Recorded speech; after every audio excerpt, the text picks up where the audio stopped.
10वीं क्लास के सभी स्टूडेंट के लिए ये वीडियो काफ़ी इम्पोर्टेंट हो सकता है। एग्ज़ाम में आने वाले क्वेश्चंस इसी के अंदर से आएंगे।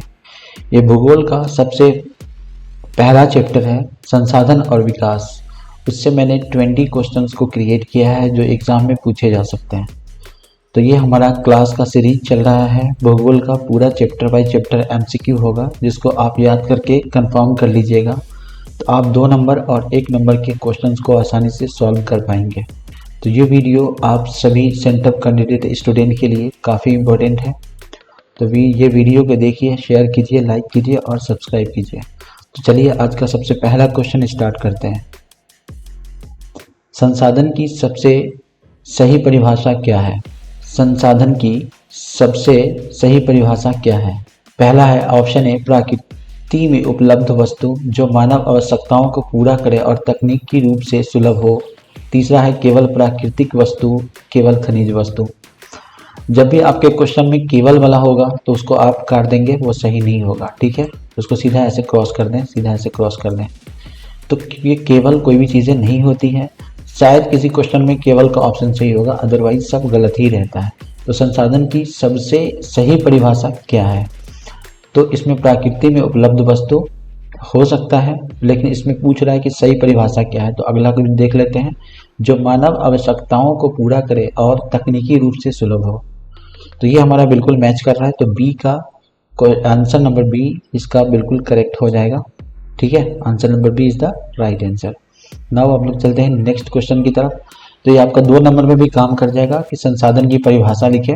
तो आप लिख सकते हैं कि जो मानव आवश्यकताओं को पूरा करे और तकनीकी रूप से सुलभ हो, तो वो हमारा संसाधन कहलाता है। ठीक है, अब हम लोग चलते हैं दूसरे क्वेश्चन की तरफ। दूसरा क्वेश्चन आया, जैव संसाधन कौन सा है? खनिज, जल, वन और मिट्टी।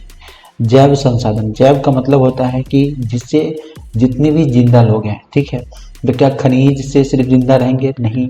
जल से जिंदा रहेंगे? नहीं। वन से जिंदा रहेंगे? नहीं। तो ये केवल इन चीज़ों से जिंदा नहीं रह सकते। तो ये क्या है, इंटरडिपेंडेंट होता है। ठीक है, लेकिन इंटरडिपेंडेंट कहाँ से स्टार्ट होता है? तो वो स्टार्ट होता है वन से। ठीक है, तो इसलिए ये answer number C is the right answer. ठीक है, अब हम लोग चलते हैं तीसरे क्वेश्चन की तरफ। अजैव संसाधन का उदाहरण क्या है? यहाँ पे पूछ रहा है अजैव। ठीक है, जो क्या है अजैव, जिसके अंदर जान ना हो। ठीक है, वैसा संसाधन कौन सा है? ठीक है, तो वो हमारा पशु के अंदर होते हैं, पौधे के अंदर होते हैं, फसल के अंदर होते हैं। ठीक है, पशु है, पौधे हैं, खनिज है और फसल है। तो इसमें क्या हो सकता है, दिमाग लगाइए। ठीक है, तो अजैव पूछ रहा है, अजैव मतलब जिसके अंदर जान ना हो। तो क्या हो जाएगा ये? खनिज। Answer number C is the right answer. ठीक है, आंसर नंबर सी बिल्कुल करेक्ट है। अब हम लोग चलते हैं क्वेश्चन नंबर 4 की तरफ। उत्पत्ति के आधार पर संसाधनों का वर्गीकरण है। उत्पत्ति के आधार पर, ठीक है, मतलब जनरेशन के आधार पे। ठीक है, किस तरीके से जनरेशन हुआ उसके आधार पे संसाधनों का वर्गीकरण किस तरीके से किया गया। नवीकरणीय और अनवीकरणीय, निजी और सामुदायिक, जैव और अजैव, राष्ट्रीय और अंतर्राष्ट्रीय। ठीक है, तो उत्पत्ति के आधार पे, या आप जब चैप्टर पढ़ेंगे तो उसमें लिखा होगा कि उत्पत्ति के आधार पे जो संसाधन है उसका वर्गीकरण जैव और अजैव के रूप में किया गया है। ठीक है, जैसे जैविक और अजैविक के रूप में किया गया। तो answer number C is the right answer. अब हम लोग चलते हैं नेक्स्ट क्वेश्चन की तरफ। नवीकरणीय संसाधन कौन सा है? नवीकरणीय मतलब न्यूली। ठीक है, ये क्वेश्चन अधिकतर पूछा जाता है और बहुत VVI है। तो ये क्वेश्चन को आप अच्छे से याद कर लें। ठीक है, तो नवीकरणीय संसाधन कौन सा है? तो इसमें लिखा कोयला पहला है, दूसरा पेट्रोलियम, तीसरा सौर ऊर्जा और चौथा प्राकृतिक गैस। ठीक है, दिमाग लगाइए, कौन सा है? कोयला, पेट्रोलियम, सौर ऊर्जा और प्राकृतिक गैस नवीकरणीय है। ठीक है, तो सब जिससे हम एनर्जी को जनरेट करते हैं वही हमसे क्वेश्चन पूछ रहा है कि सबसे लेटेस्ट जो नवीकरणीय है, कोयला से बनता है, पेट्रोलियम से भी बनता है, प्राकृतिक गैस से भी बनता है। तो ऊर्जा तो ये सभी से देता है, लेकिन इसमें पूछ रहा है कि नवीकरणीय संसाधन का करना है। तो वो हमारा answer number C will be the right answer. ठीक है, सौर ऊर्जा, क्योंकि अभी ये सौर ऊर्जा बहुत ही प्रचलन में है, इसलिए क्वेश्चन भी काफ़ी VVI है। ठीक है, तो सौर ऊर्जा बिल्कुल करेक्ट है। अब हम लोग चलते हैं नेक्स्ट क्वेश्चन की तरफ। अनवीकरणीय संसाधन कौन सा है? अनवीकरणीय मतलब जो नया नहीं हो, बहुत पुराना हो। ठीक है, तो वो पवन ऊर्जा है, जल है, कोयला है और जैव ऊर्जा है। तो इसमें से कोयला ये सबसे पुराना माना जाता है, तो कोयला will be the right answer. ठीक है, तो तो कोयला यहाँ पे हम लोग का करेक्ट आंसर हो गया। अब हम लोग चलते हैं नेक्स्ट क्वेश्चन की तरफ।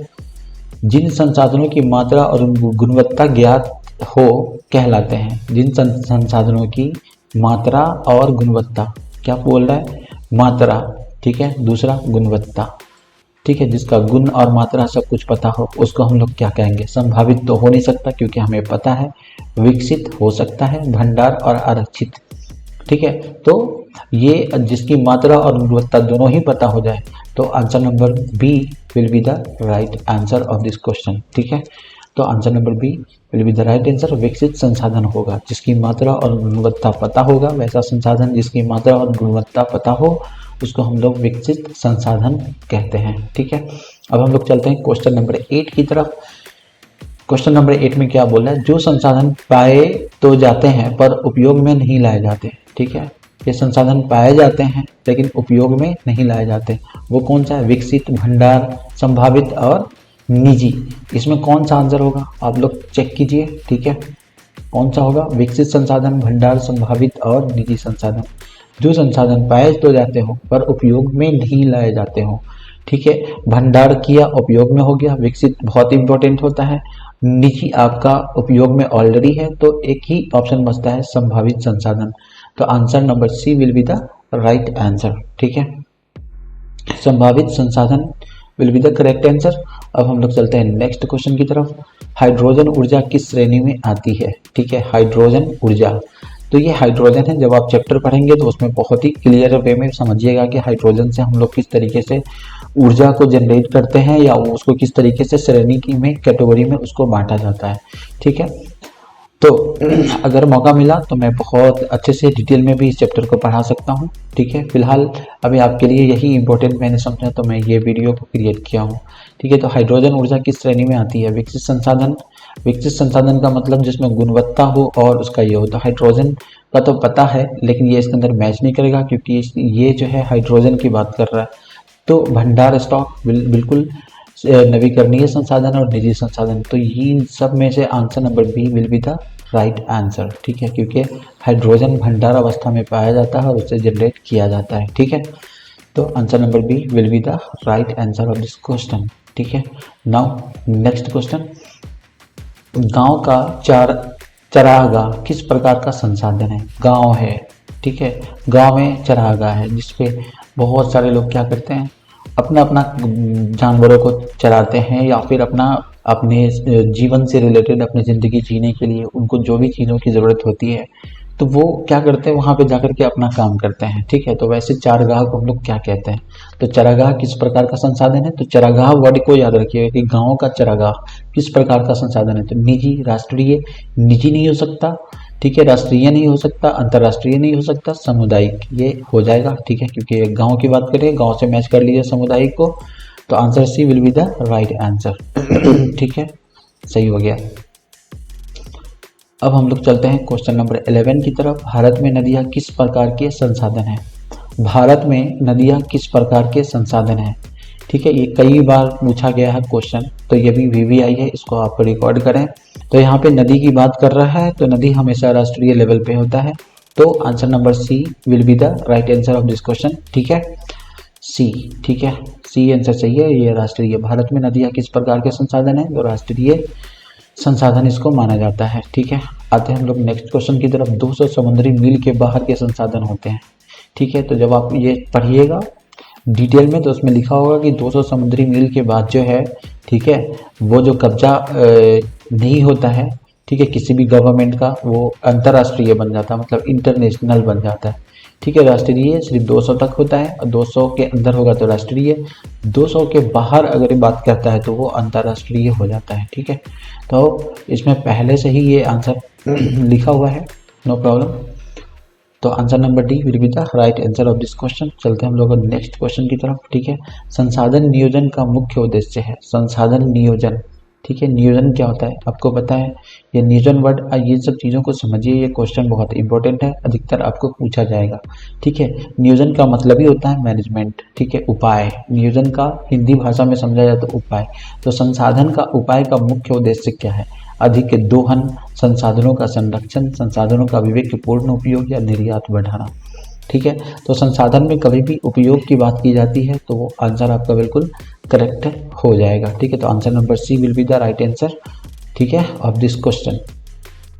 तो संसाधनों का विवेकपूर्ण उपयोग। आते हम लोग नेक्स्ट क्वेश्चन की तरफ, संसाधन नियोजन का पहला चरण, ठीक है। यहाँ पे बताया जा रहा है कि संसाधन नियोजन का पहला चरण क्या है।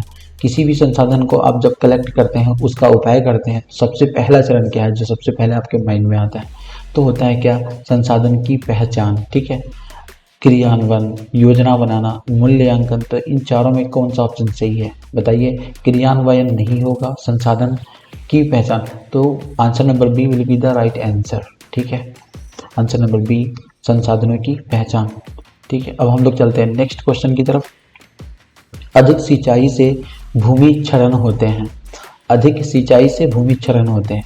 केरल में, असम में, पंजाब में, उड़ीसा में भूमि क्षरण होते हैं अधिक सिंचाई से, ठीक है। क्षरण की परिभाषा समझे, सिंचाई से भूमि क्षरण होते हैं, ठीक है। तो ये पंजाब में ज़्यादातर ये काम होता है, ठीक है। क्षारीय अवस्था में वहाँ की भूमि पाई जाती है, तो अधिक सिंचाई से भूमि का क्षरण होता है, तो वो है आपका पंजाब। तो answer number C will be the right answer of this question. Now the next, खनन से भूमि क्षरण अधिक होता है। क्वेश्चन नंबर 16, खनन से भूमि क्षरण अधिक होता है, यानी खनन होता है, जितना उसको खना जाता है भूमि उतना ही क्षारीय अवस्था में पाया जाता है, ठीक है, क्षरण होता है, उपजाऊ होता है, ठीक है। तो ये कहाँ होता है, गुजरात, झारखंड, केरल एंड तमिलनाडु। बताइए आंसर नंबर ए होगा, बी होगा, सी होगा या डी होगा, कौन सा होगा बताओ भाई। तो answer number B will be the right answer of this question, ठीक है। अब हम लोग चलते हैं नेक्स्ट क्वेश्चन की तरफ। 17, भारत में सबसे अधिक पाई जाने वाली मिट्टी कौन सी है। काली मिट्टी, लाल मिट्टी, जलोढ़ मिट्टी या फिर लेटराइट मिट्टी। भारत में सबसे अधिक पाई जाने वाली मिट्टी कौन है बताइए। Answer number A, B, C and D, ठीक है। Answer number C will be the right answer of this question, जलोढ़ मिट्टी, ठीक है। जलोढ़ मिट्टी भारत में सबसे अधिक पाई जाती है।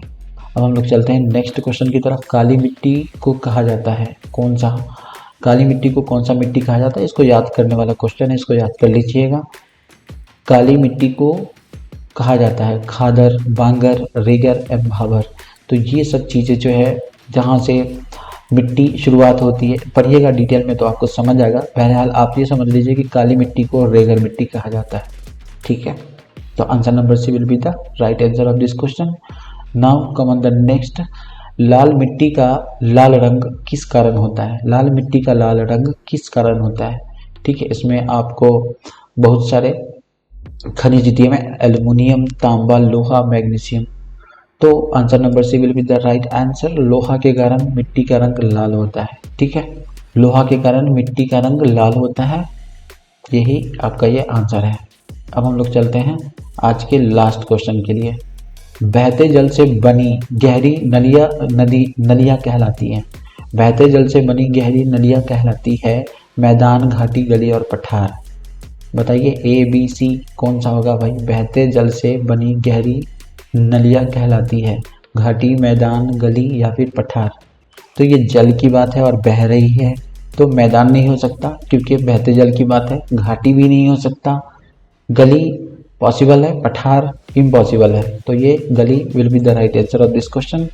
क्वेश्चन नंबर 20 आपका गली है।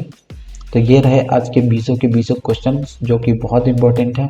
हमारा चैनल नया है, हम भी यूट्यूब पे नए हैं, तो आप लोगों से ये रिक्वेस्ट है कि please subscribe my channel for accelerate my confidence, ठीक है, टू अपलोड डेली वीडियो। तो this is humble request to all of you, please subscribe my channel. Thank you for watching my video.